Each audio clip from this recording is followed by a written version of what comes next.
चर्चाएं हैं। बहुत शुक्रिया मैडम, हमारे साथ बनी रहिएगा। मैं उत्तर प्रदेश के बहुत ही चर्चित जाने माने पत्रकार, आर्थिक मामलों के विशेषज्ञ और मेरे खास दोस्त सिद्धार्थ कलंश जी को आमंत्रित करता हूं इस परिचर्चा में, खास दावोस से। तो सिद्धार्थ जी, उत्तर प्रदेश और देश को लेकर इस बार यहाँ पर भारत के जो पार्टिसिपेशन है वो लार्जेस्ट है।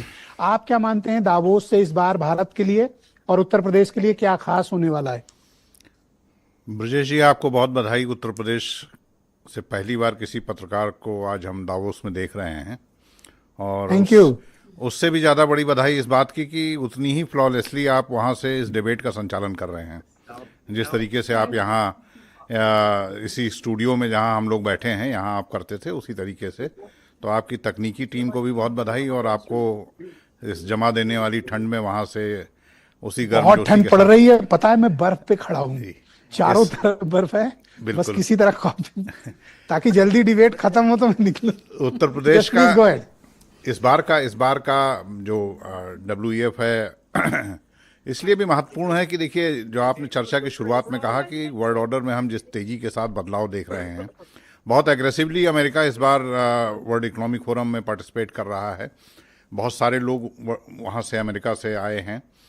और यूरोप के सामने तो एक संकट है ही है कि यूरोप को भी, हम अकेले हिंदुस्तान उससे पीड़ित नहीं है, यूरोप के सामने भी एक संकट है कि नए व्यापार के साथी तलाशना। और जब भी नए व्यापार के साथी की तलाश हो रही होती है तो उसमें ज़्यादातर लोगों का एक की तलाश हिंदुस्तान पर आकर ख़त्म होती है। तो इसलिए लगता है कि उत्तर प्रदेश हिंदुस्तान और उन राष्ट्रों के लिए जो नए ट्रेड के साथी तलाश रहे हैं, उन सब के लिए इस बार दावोस सबसे इम्पोर्टेंट है। मेरी रुचि उसमें भी है, जो आप अब आज से शुरू होकर अगले 4 दिनों तक बताएंगे कि जो बायलैटरल टॉक्स होंगी, जो मुख्य चर्चाओं के अतिरिक्त जो चर्चाएं, जो द्विपक्षीय वार्ताएं होंगी, वो द्विपक्षीय वार्ताएं क्या क्या, उनका क्या आउटकम रहता है, क्या कुछ निकल के आता है। उत्तर प्रदेश के लिए खास इसलिए भी है कि उत्तर प्रदेश की FDI पॉलिसी अब मैच्योर हुई है। FDI policy exactly. आए हुए अब 1 वर्ष हो चुके हैं, 1 वर्ष से दूसरा हाँ, वर्ष में हमें। मैं कल आ गया था, तो मैंने कल रात में, तो फिर मैं आज सुबह भी मैंने कई लोगों से जी बात की यहाँ पे। तो यूपी को लेकर वही FDI वाला जो आप विषय जी। बोल रहे हैं ना, तो अब उसको लेकर चर्चाएं तो हुई। महाराष्ट्र सबसे ज़्यादा FDI लाने वाला राज्य रहा है। महाराष्ट्र, कर्नाटक के पास हमसे पहले से पॉलिसी थी, लेकिन अब उत्तर प्रदेश उस लीग में शामिल हुआ है। तो मुझे लगता है कि FDI पे जिस तरीके से फोकस उत्तर प्रदेश का है, तो दावोस उत्तर प्रदेश को इस बार बहुत कुछ दे सकता है, और दावोस से उत्तर प्रदेश बहुत कुछ ला सकता है। इससे पहले भी हमारा मुझे लगता है रेपुटेशन। सिंसियरली अगर ये FDI को, पॉलिसी को पिच किया गया जी दावोस जी, में, तो हम अच्छे इन्वेस्टमेंट आकर्षित कर यहाँ सकते हैं। से बट आकर्षित कर बहुत सकते हैं। सिंसियरली उसको पिच करना इसलिए पड़ेगा। इसलिए हमारी नज़र या हमारी उम्मीदें इस बार के दावोस सम्मेलन से ज़्यादा हैं कि उत्तर प्रदेश अपने आप को जी। कितना अच्छे तरीके से, जैसा कि आप बता रहे हैं कि एक बेहतर शोकेसिंग उत्तर प्रदेश की हो रही है वहाँ पर, तो किस तरीके से अपने को पिच कर पाता है और एक अपनी चीज मुझे FDI। और बड़ी इंटरेस्टिंग लगी, मैं पैनल में सबको बताना चाहता हूँ। जी ट्विन स्टेट है आंध्रा एंड तेलंगाना, गजब यहाँ पर कंपटीशन दोनों के बीच चल रहा है दावोस में।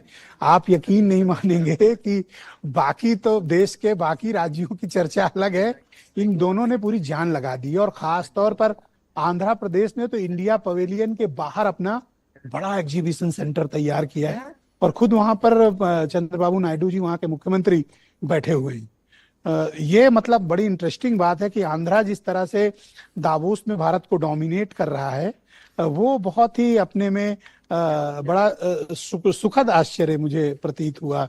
अच्छा लगा कि आंध्र प्रदेश इतना सिंसियरली कंट्री को पिच कर रहा है। तो हाँ सिद्धार्थ जी, प्लीज गो अहेड। तो मुझे लगता है कि जो हमारी उत्तर प्रदेश की का जो फोकस रहा है,